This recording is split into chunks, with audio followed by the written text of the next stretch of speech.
સુરતમાં ગેંગ વોરના ભડકાણા વાગી રહ્યા હોય તેમ લાગી રહ્યું છે, કારણ કે સૂર્યા મરાઠીના હરીફ ગેંગ મનુ ડાયા ગેંગના બે પંટરો લોડેડ પિસ્તોલ અને તમંચા તથા કાઠી સાથે એસઓજી પોલીસના હાથે ઝડપાઈ ગયા છે.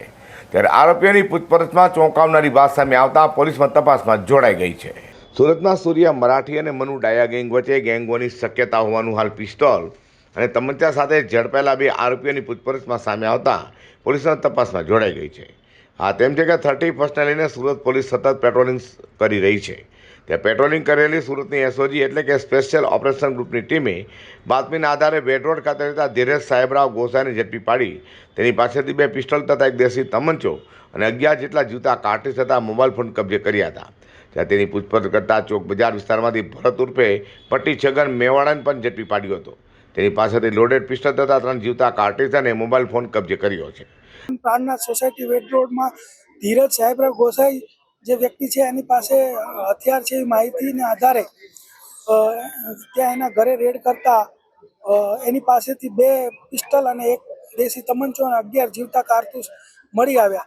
ત્યારબાદ એ વ્યક્તિની પૂછપરછ કરતા ભરત ભટ્ટી ઉર્ફે મેવાડા કે જે ગુનાહિત ઇતિહાસ પણ ધરાવે છે, તો તેના ઘરે ચેક કરતા તેને ઘરેથી એક લોડેડ પિસ્તોલ અને 3 કારતૂસ મળી આવ્યા છે ને એ બંને આરોપીઓને ધોરણસર અટક કરી કાયદેસરની કાર્યવાહી કરવામાં આવેલ છે. આરોપી કોણ છે, શું ગુનાહિત ઇતિહાસ છે એમનો?